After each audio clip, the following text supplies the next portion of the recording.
ब्राह्मण यदि राम जी के चरित्र का पारायण करे तो उसकी वाणी में संपूर्ण ब्रह्म विद्या ब्रह्म ज्ञान की प्रतिष्ठा हो जाएगी। उसके जैसा वक्ता कोई दूसरा नहीं होगा।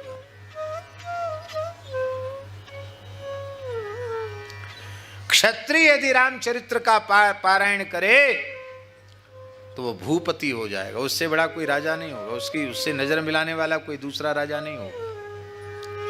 वैश्य यदि रामचरित्र का पारायण करे तो उससे बड़ा धनाढ्य कोई दूसरा नहीं होगा। बड़ा व्यापारी हो जाएगा। हाँ, वणिक जना पुण्य फलत्वमीयात्, उसको व्यापार में लाभ हो जाएगा। और शूद्र भी इसका श्रवण करे तो उसको महत्व की प्राप्ति हो जाएगी, माने भगवान की भक्ति प्रकट हो जाएगी।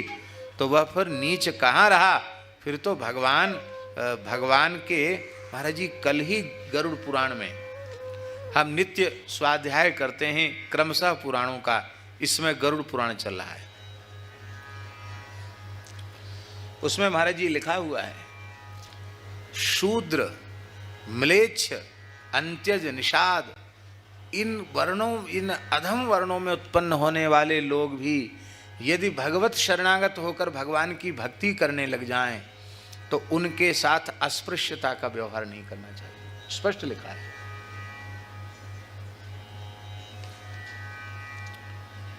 इतना ही नहीं, लिखा है कि पवित्र ब्राह्मण का जैसा आदर किया जाता है, ब्राह्मण के जैसा ही, द्विज के जैसा ही उनका आदर होना चाहिए, क्योंकि वे भगवान के भक्त हैं। इसलिए चारों वर्णों के व्यक्तियों को राम जी के चरित्र का आश्रय लेना चाहिए। चारों आश्रमों में रहने वालों को राम जी का आश्रय लेना चाहिए।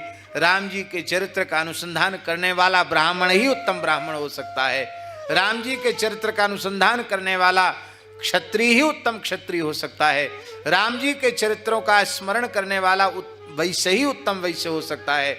राम जी के चरित्रों का श्रवण करने वाला ही शूद्र उत्तम शूद्र हो सकता है।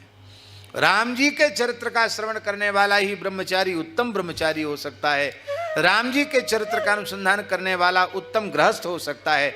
राम जी के चरित्र का अनुसंधान करने वाला उत्तम वानप्रस्थी ही वानप्रस्थी हो सकता है। राम जी के चरित्र का अनुसंधान करने वाला चतुर्थाश्रमी सन्यासी उत्तम सन्यासी हो सकता है। कोई भी वर्ण, कोई भी आश्रम राम जी के चरित्र के बिना अपने स्वरूप की मर्यादा में प्रतिष्ठित नहीं हो सकता है। यह सत्य है। बोलो रामचंद्र भगवान की जय।